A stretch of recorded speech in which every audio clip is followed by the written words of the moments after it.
আজ করব ঘরোয়া পদ্ধতিতে মোগলাই। আমি এখানে কিছু আলু সেদ্ধ করে নিয়েছি, সেখানে পরিমাণ মতো নুন, তারপর হলুদ গুঁড়ো, জিরে গুঁড়ো, ধনে গুঁড়ো, লঙ্কা গুঁড়ো, গরম মশলা গুঁড়ো, পেরি পেরি মশলা আর অরিগ্যানো আর চিলি ফ্লেক্স এইগুলো দিয়ে ভালো করে মাখবো এবং কিছু পেঁয়াজ কুচি দিয়েও ভালো করে মাখবো।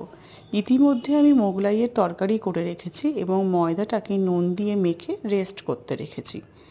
এরপর আমি দেখো পেঁয়াজ কুচি দিয়ে ভালো করে আলুটাকে মেখে নেওয়ার পর দুটো ডিম ভেঙে দেবো এবং এই ডিমটা দিয়েও আমি খুব ভালো করে মেখে একটা পুর তৈরি করব।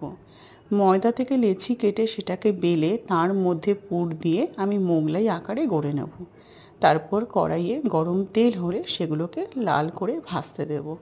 তারপর সেটা তরকারি সহযোগে পরিবেশন করব। Thank you.